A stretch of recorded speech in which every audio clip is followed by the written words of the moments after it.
हाँ भाई, क्या हाल है। मेरा नाम है एलिजर और आप देख रहे हैं मेरा जरनामा। I welcome you all to the one and only business based podcast of Pakistan, powered by Adventark. तो आज की वीडियो में हम इस बात को डिस्कस करेंगे कि एक सीईओ को स्पेंडिंग किस तरह करनी चाहिए। मैं देखता हूँ कि कंसल्टेशन में जो लोग मेरे पास आते हैं या जिन लोगों को मैं वैसे भी ऑब्जर्व करता हूँ, उनमें से बहुत सारे अपने बिजनेस करियर की यंग एज में सक्सेसफुल सीईओ बन जाते हैं, लेकिन उनको ये नहीं समझ आती कि पैसे कहाँ स्पेंड करने हैं, कहाँ पे इन्वेस्टमेंट करनी है, कहाँ पे कंपनी को बढ़ाना है, कहाँ पे अपनी जेब को बढ़ाना है और कब क्या कैसे करना है। तो आज की वीडियो में सीईओज की जेब में घुस के पटेंगे। तो शुरू करते हैं बगैर किसी डिले के। हाँ भाई, क्या हाल है। सब ठीक ठाक, सब ओके जा रहा है। जंग से बच गए हैं कि नहीं, कहीं शहीद तो नहीं हो गए। तो आज की वीडियो का टॉपिक है जी, how should a CEO spend. CEO ने पैसे कहाँ पे लगाने हैं, कहाँ पे खर्च करने हैं और कहाँ पे क्या करना है। मैं शुरू में बता दूं कि मैं पेड कंसल्टेशन के सेशंस देता हूं। जिसको नहीं पता उसको बता रहा हूँ, फर्स्ट कमेंट में और डिस्क्रिप्शन में उसका लिंक है। जो अपने बिजनेस में किसी बॉटलनेक में आ गया, मार्केटिंग समझ नहीं आ रही, ब्रांडिंग समझ में नहीं आ रही, एचआर समझ में नहीं आ रहा, वो एक सेशन लेके अपनी क्या कहते हैं, मुश्किल को आसान बनाने की कोशिश कर सकता है कंसल्टेशन के थ्रू। 3-4 दिन का वेटिंग टाइम है, नीचे डिस्क्रिप्शन में लिंक दिया हुआ है, आप उससे जाके मेरी टीम के साथ बुक कर सकते हैं अगर किसी को जरूरत है तो। बहुत सारे सीईओज को मैं ऑब्जर्व भी करता हूँ, कंसल्टेशन में भी आते हैं और उनको मैं देखता हूँ कि उन्होंने बिजनेस किया, बिजनेस से पैसे आ गए, उसको उन्होंने क्रिप्टो की एक ट्रेड में डाला सिग्नल के थ्रू, और उसकी बेस पे उनके पास कुछ पैसे इकट्ठे हो गए, 5-7 हज़ार डॉलर। और वो फिर उन्होंने कहा कि मैं जाके बाकू या बाली में खर्च करूंगा, और बाली जाते ही उनकी माली हालत खराब हो गई और उन्होंने कहा कि ये तो बड़ा काम खराब हो गया, और फिर लुट पुट के वो आ गए कि जी अब हमें क्या करना चाहिए। तो आज 3 प्रिंसिपल्स को डिस्कस करेंगे कि एक सीईओ को स्पेंडिंग किस तरह करनी चाहिए, एक एक करके। पहला प्रिंसिपल जो मैं आपको बताने वाला हूं वो जिम कॉलिंस का प्रिंसिपल है on how should a CEO B spending.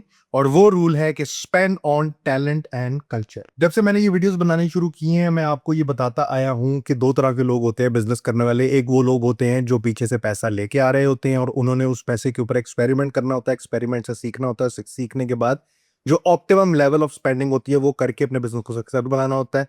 As compare to वो लोग जिनके पास पैसे नहीं होते लेकिन वो टाइम स्पेंड करना चाह रहे होते हैं। और टाइम स्पेंड करने वालों के लिए फिर जिंदगी में थोड़ी सी मुश्किल ये होती है कि पहले उनको टाइम लगाना पड़ता है, टीम ढूंढनी पड़ती है, टीम ढूंढने के बाद XYZ करने पड़ते हैं, और फिर पैसे इकट्ठे होते हैं और फिर उनकी जो जर्नी है वो आगे चलती है। आज हम उन लोगों की एक्चुअली बात करने के लिए आए हैं जो अब पैसे कमाने वाले साइकिल में आ गए हैं। हर वक्त हमने फुकरों की बात नहीं करनी, सॉरी यार, लेकिन कभी कभी उन लोगों की बात करनी है कि पैसे आ रहे हैं लेकिन पैसे स्पेंड करने नहीं आ रहे। तो जिम कॉलिंस अपनी किताब में बोलता है कि spend on talent and culture. इस बात का क्या मतलब है? सो बॉर्डर लाइन इस बात की जो ओवरव्यू है वो ये है, ये प्रिंसिपल है कि अगर तुम आज टॉप टैलेंट पे स्पेंड करोगे, विच मींस के फॉर एग्जांपल तुम्हारी एक वेब डेवलपमेंट की एजेंसी है, तो नॉर्मल काम करने वाले ये WP के डेवलपर तुम्हें बहुत ज्यादा मिलेंगे, शॉपिफाई वाले उससे कम मिलेंगे, लिक्विड वाले उससे कम मिलेंगे, और एंड पे डेटाबेस वाला SQL का बंदा सबसे शाजो नाजर मिलेगा। ये प्रिंसिपल ये कहता है कि जब तुम्हारी कंपनी में पैसा फ्लो होने लग जाए, उस वक्त अगर तुम टॉप टैलेंट पे स्पेंड नहीं करोगे इस वजह से कि तुम पैसे बचा लो, तो तुम्हारा बिजनेस लॉन्ग टर्म नहीं चल पाएगा। इस बात का मतलब ये है कि जब आपके पास पैसों का फ्लो आने लग जाता है ना, तो आमतौर पे पैराडॉक्स क्या होता है कि प्रॉफिट की इक्वेशन देखें। प्रॉफिट की इक्वेशन होती है P = R - C, यानी कि profit is equal to revenue minus cost. तो मैक्सिमम लोग रेवेन्यू को मैक्सिमाइज फंक्शन लगाने की कोशिश करते हैं और कॉस्ट पे मिनिमाइज फंक्शन लगाने की कोशिश करते हैं। जब कॉस्ट पे मिनिमाइज का फंक्शन लगाते हैं तो वो कहते हैं कि एवरेज चैलेंज को टोरो, और टोर के उनसे जो काम निकल रहा है ठीक है, ऊपर वाला जो मुश्किल काम है थोड़ा सा हम करेंगे तो हमारी कॉस्ट कंट्रोल में रहेगी। और सिमिलरली रेवेन्यू में करते हैं कि लालची for more and more man more clients होते हैं। क्लाइंट आते रहते हैं लेकिन वो एक स्टेडी लाइन में मूव करते रहते हैं, फिर क्लाइंट जाने भी लग जाते हैं। एकदम आपने देखा होगा बिजनेस में डिप आने लग गया हो, जी ये क्या हो रहा है, हमारे तो पहले 6-7 क्लाइंट थे, वो क्यों नहीं आ रहे? क्योंकि वो ओला बेस्ड क्लाइंट थे, जिनको नहीं पता था कि ये वाला माल जो है वो कितने में बिकता है, वो आपके क्लाइंट थे। तो स्पेंडिंग ऑन टॉप टैलेंट का मतलब ये है कि जब आपकी कंपनी में पैसे फ्लो होने लग जाएं, सीक आउटसाइड फकिंग हेल्प। अच्छे से अच्छा HR लेके आओ, अच्छे से अच्छे टेक्नीशियंस लेके आओ, अच्छे से अच्छे वो लोग लेके आओ जो बॉटम लाइन को ट्रेन करें। सो आपकी ऑर्गेनाइजेशन में जो आपकी टीम है वो टॉप टू बॉटम बनी होती है, कभी भी स्ट्रेट लाइन में टीम नहीं होती। Talking about most of company, not my own company, my company structured like a startup. लेकिन जब आपकी कंपनी की बात हो रही है तो वो एक टॉप टू बॉटम टीम होती है, विच मींस कि एक तगड़ा रिसोर्स, मैं अपने ऑर्गेनाइजेशन मास्टरी की वीडियो में बता चुका हूं कि तगड़ा रिसोर्स ऊपर होता है, उसके साथ ट्रेनी मॉडल्स होते हैं जो नीचे लगे होते हैं। तो with in 3 to 6 months tenure आपके पास 1/3 द कॉस्ट के अंदर तकरीबन उतना ही यूजफुल रिसोर्स तैयार हो जाता है। तो you have to spend on the talent. Talent का मतलब यह है कि मुश्किल काम करने वाले लोग आपकी कंपनी में मौजूद होने चाहिए, और मजे की बात यह है कि वो आपके पैसे भी खाएंगे। बट जो कॉलिंस का प्रिंसिपल है वो ये कहता है कि आज टॉप टैलेंट पे स्पेंड करना नो डाउट तुम्हारे लिए कॉस्ट हैवी होगा, लेकिन लेटर ऑन वो तुम्हारे लिए उतनी ही बड़ी बचत बन जाएगी, क्योंकि तुमने वो कोशेंट, वो कैपिटल डेवलप कर लिया होगा।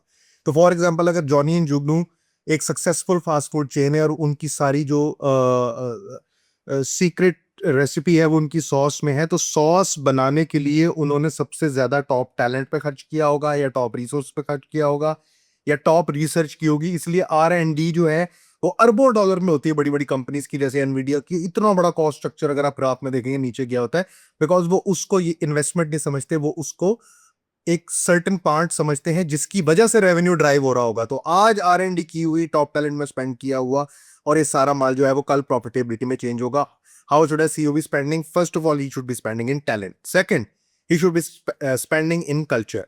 सो मेरी ऑर्गेनाइजेशन में एक बड़ा जरूरी एलिमेंट है कल्चर पे इन्वेस्ट करना। So most of my organisations exist remotely, because I don't like a physical office जहां पे 24 घंटे के लिए आपने ऑफिस रेंट पे लिया है, लेकिन आप काम 8-10 घंटे ही करते हैं और बाकी 14 घंटे जो है वो लैंडलॉर्ड का फायदा होता है। So I believe in remote management, और मैं रिमोट मैनेजमेंट खुद बहुत बड़ा एडवोकेट हूँ। मैं 12 घंटे काम कर लेता हूँ, लेकिन सर्टेन मैनेजर्स हैं जो मुख्तलिफ टाइम जोन्स के अंदर मुख्तलिफ लोगों को मैनेज कर रहे होते हैं, I am happy with that. But the culture is very important. The culture, why is it important? Because if you try to build your company like Google or Yahoo or Microsoft, understand this, you're not Google, Microsoft or Yahoo. They are run in a different country with different set of people, जहाँ पे लोगों के लिए worship है, यहाँ पे वो चीजें नहीं चलती। यहाँ पे ऑफिस में अगर लोगों को एसी लगा के दो तो वो रिलैक्स करेंगे काम करने के बजाय। अच्छा सिस्टम लेके दोगे तो उस पर गेम इंस्टॉल कर लेंगे, प्ले स्टेशन लगा के दोगे तो हर बंदा सिर्फ प्ले स्टेशन खेलेगा और प्ले रूम में बैठा रहेगा और टेबल टेनिस खेलेगा। ये वो ऑर्गेनाइजेशनल कंट्री नहीं है। This is going to be manage differently. Culture, having a culture is very important. Now culture कैसा होना चाहिए, इस बात का कोई टेक्स्ट बुक आंसर नहीं है। हर कंपनी का कल्चर उसका CEO डिफाइन करता है। सो मैं सबसे पहले बैठ के ये एनालाइज करता हूं, जब मैं अपनी कंपनी का कल्चर बनाने बैठा था तो लगा तो मुझे यही था कि मैं भी गूगल, माइक्रोसॉफ्ट और फेसबुक की तरह स्क्रम इंस्टॉल कर दूं और ये कर दूं वो कर दूं, but that's not the reality. होता ये है कि अल्टीमेटली आपकी कंपनी वही कल्चर लेती है जैसा कि CEO का अपना वर्क एथिक होता है। तो अगर मैं इसलिए कहता हूं पैशन ड्रिवन बिजनेस होना चाहिए, क्योंकि जब तक CEO पैशन ड्रिवन नहीं होगा, उसका वो काम करने का दिल नहीं करता होगा, तब तक उस कंपनी का भी काम करने का दिल नहीं करेगा। क्योंकि क्या होगा, वो खुद बंदा जो है वो पैशन ड्रिवन नहीं है, ठीक है, वो एक काम करता है ड्यूटी की तरह। तो जब वो ड्यूटी की तरह करता है तो कभी कल्चर डिफाइन नहीं होगा।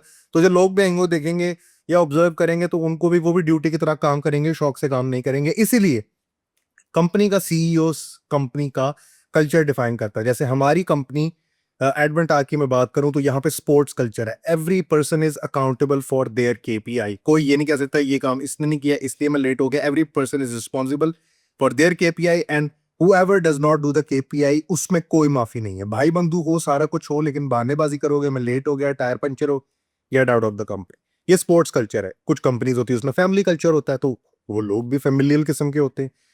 एनुअल अवार्ड सेरेमनी में बहुत बहुत प्राइज डिस्ट्रीब्यूट करते हैं वगैरह और वगैरह।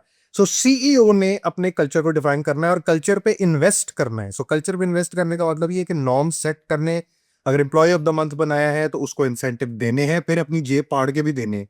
CEO ने कल्चर और टैलेंट बनाना है। कल्चर का फायदा ये होता है कि जब आपकी ऑर्गेनाइजेशन एक सर्टेन लेवल ऑफ रेवेन्यू से ऊपर जाती है तो आप हर चीज को इंडिविजुअली जाके कंट्रोल नहीं कर सकते। वहां पे आपका कल्चर सस्टेन करता है कि we do things this way at एडवेंटार।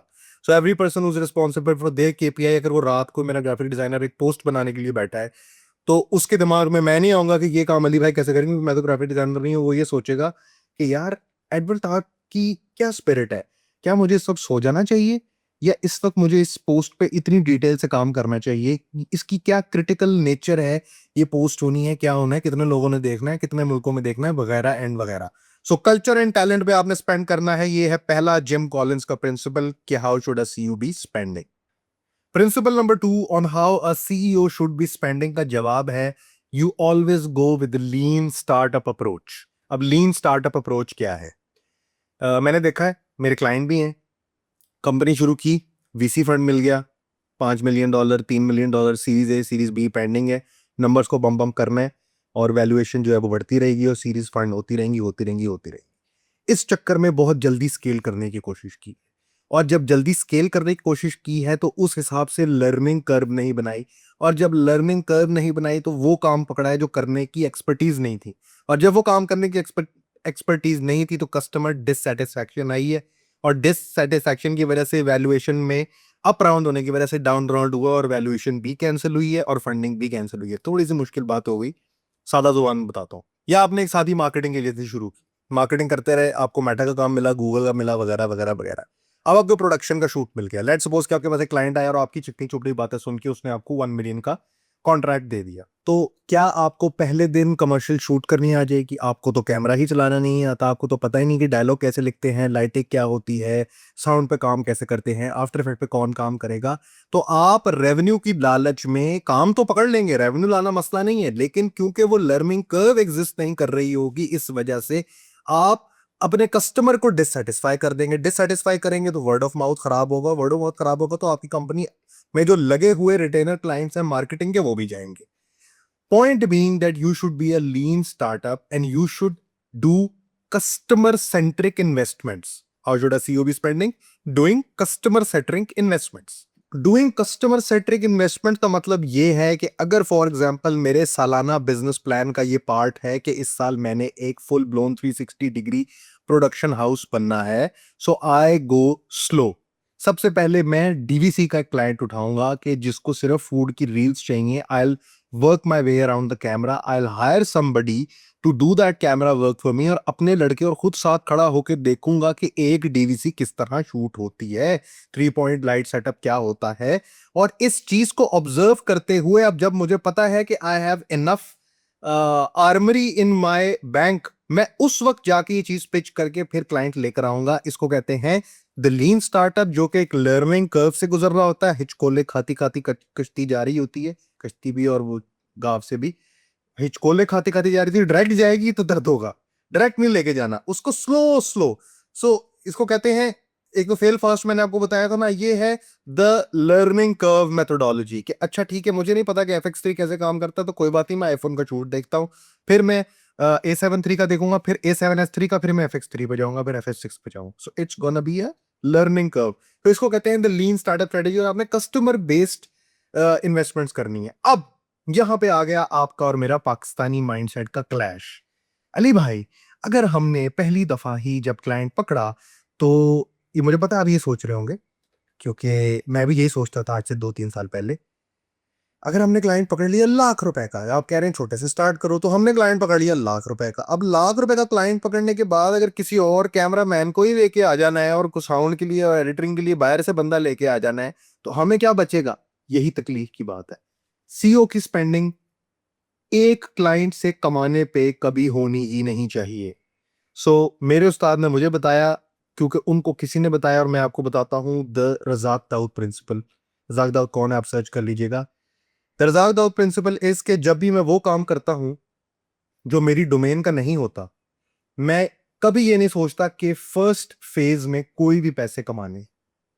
जितने पैसे मुझे आ रहे हैं वो सारे के सारे लगा के या जेब से भी लगा के, मैं ख्याल इसको अपोज करता हूं, लेकिन वो सारे के सारे पैसे लगा के मैं सीखता हूं कि ये काम होता किस तरह।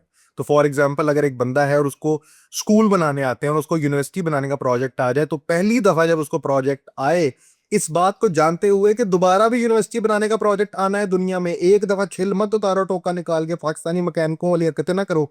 इतने स्किल्ड मैकेनिक होने के बावजूद ये लोग कुछ नहीं बनते और दुबई में लोग बहुत बड़े बन जाते हैं। इससे आधे होने की वजह यही है कि ये सोचते हैं गाड़ी आ गई, टोका निकालो, काट दो, एक ही दफा आनी है, दोबारा कभी नहीं हमारे पास आएगी। लॉन्जिटिविटी पे आपका जोर ही नहीं है, इसलिए आप कह रहे हैं कि भाई पैसे तो बचाने, कम से कम 10,000 15,000 तो बचे, मेरी जेब में तो कुछ है कुछ नहीं।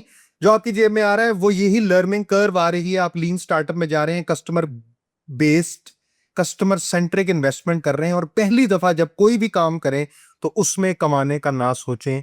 माफी दे दें इस बात से, दैट्स माय अप्रोचेस। और इस वजह से आई मैं चलो अपनी बात नहीं करता, but people have developed addictive business approaches. देखें, मेटा एड्स पे सबको पता है कि जाके क्या होना है, ऑडियंस सेलेक्ट होनी है, ये होना है, वो होना है, कैसे कैसे होना है. But why one company succeeds and the other doesn't?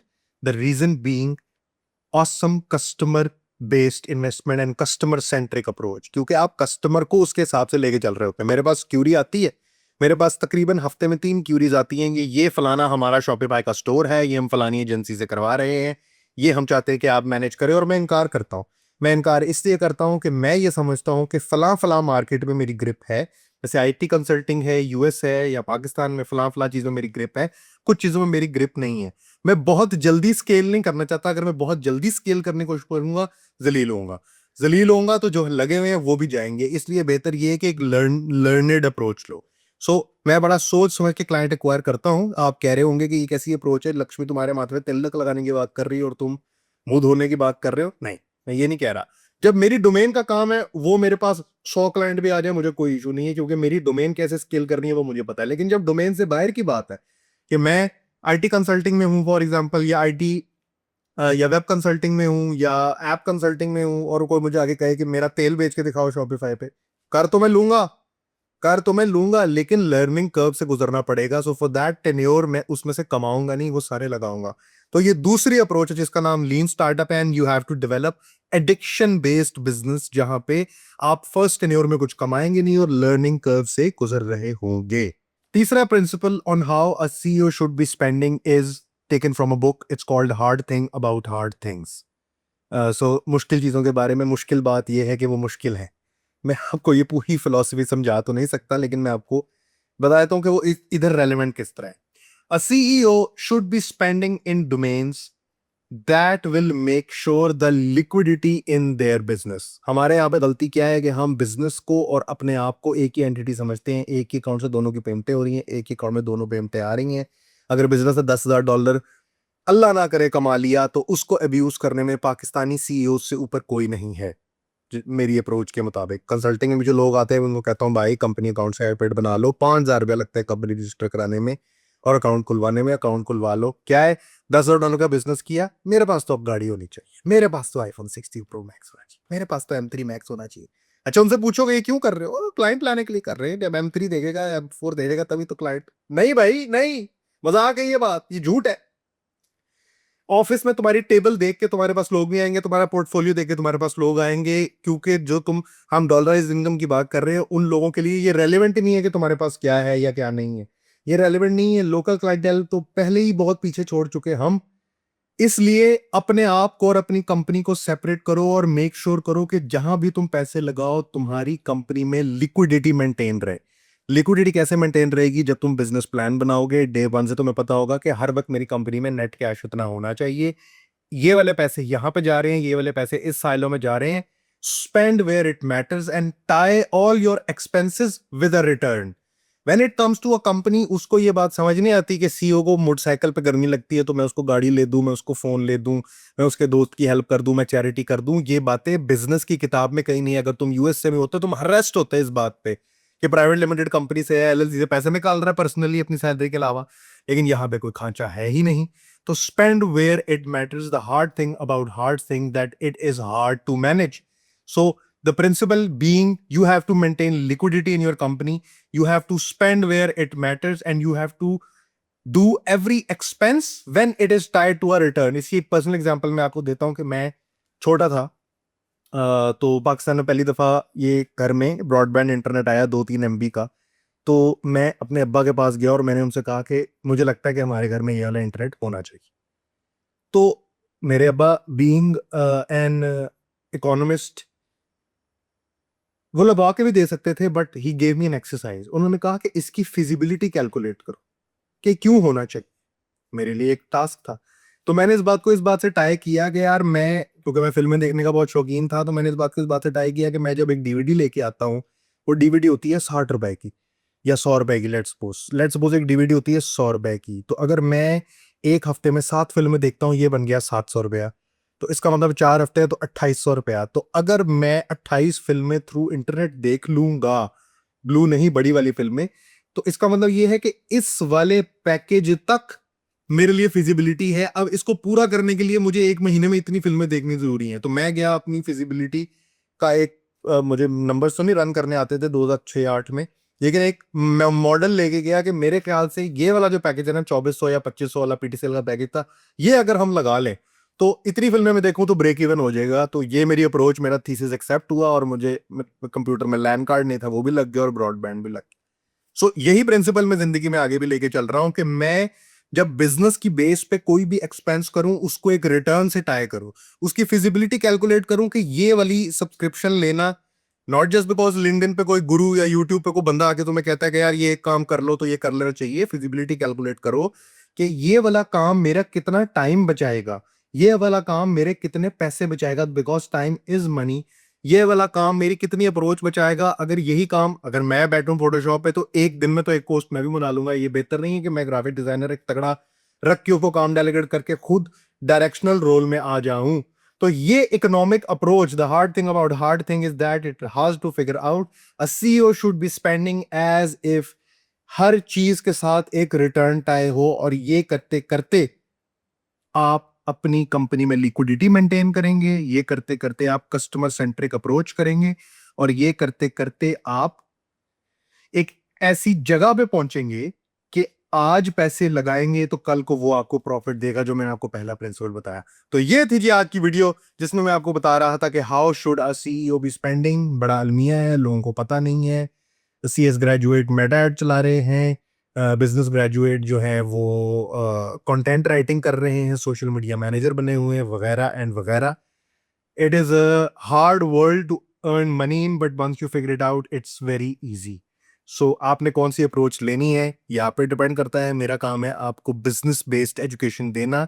And why do I do this? Because I am a business guy and I love to talk about business. That's why I do it. It's not कि मेरा CS का career जो है वो परवान नहीं चढ़ा तो मैं यहाँ पर आ गया। मैं ये क्यों करता हूँ? क्योंकि इन चैलेंजेस से मैं भी गुजर चुका हूँ। पिछले 2-3 सालों में बड़े रखड़े खाए हैं, कुछ लोग उसके विटनेस भी हैं। Still standing tall and all. तो ये थी जी आज की video on how should a CEO be spending. अगर आपको मुझसे बिजनेस बेस्ड या करियर बेस्ड कंसल्टेंसी चाहिए तो फर्स्ट कमेंट पर डिस्क्रिप्शन में उसका लिंक है, वहां पे क्लिक करके मेरी टीम से बुक करने, डिस्काउंट मांगने वाले दूर रहें। और वीडियोस आपको कैसी लग रही हैं इंस्टा पे आके डीएम करके, लिंक्डइन पे आके और नीचे कमेंट करके जरूर बताएं ताकि आने वाली वीडियोस को बेहतर कर सकें। किन टॉपिक्स को टच करने चाहिए ये भी आप सजेशन आप हमें दे सकते हैं। हम बहुत जल्द एक पॉडकास्ट सीरीज लॉन्च कर रहे हैं विद ओवरसीज पाकिस्तानी, जो कि आपको कंसल्टिंग भी देगा कि आपको बाहर के मुल्क मूव अगर होना है तो क्यों होना चाहिए, वगैरह वगैरह। वो मैं आपको अगली वीडियो में बताऊंगा। टाइम बचाने के लिए मैं आपके साथ एक एनेक्डोट शेयर कर दूं कि मैं टोटली पहले सोचता था कि यार ये तो मजाक वाली बात है, लेकिन इस अप्रोच में आ गया हूँ मैंने टाइम बचाने के लिए, बिकॉज टाइम इज मनी। तो अभी तक मैं ये तो डिसाइड नहीं कर पाया कि फूड पांडा पे हर रोज क्या ऑर्डर करने से मेरा टाइम बचेगा, लेकिन कपड़ों में मैं आई एम देयर। सो मैं 7 मुख्तलिफ कंपनीज की काली शर्ट ले आया हूँ, मैंने लगा दी हैं, और ब्लू जीन्सें भी 5-6 ले आया हूँ। मैं हर रोज बाहर जाते हुए काली शर्ट और ब्लू जीन्स पहनता हूँ, मेरा बहुत टाइम बचने लग के। जूते भी एक ही ब्रांड के हैं, शर्टें मुख्तलिफ ब्रांडों की है, जीन्सें भी एक ही ब्रांड की हैं। मेरा सेट पैटर्न है, अब मुझे ये सोचना नहीं पड़ता। ड्रेस शर्ट है तो मैं नेवी ब्लू पहन लेता हूँ, और शर्ट टी शर्ट है मैं काली टी शर्ट प्लेन क्रू नेक पहन के अपना टाइम बहुत बचा रहा हूँ। ये थी जी आज की वीडियो। जैसा भी फीडबैक है देखे जरूर बताएगा। This is your boy AG, over now, काट।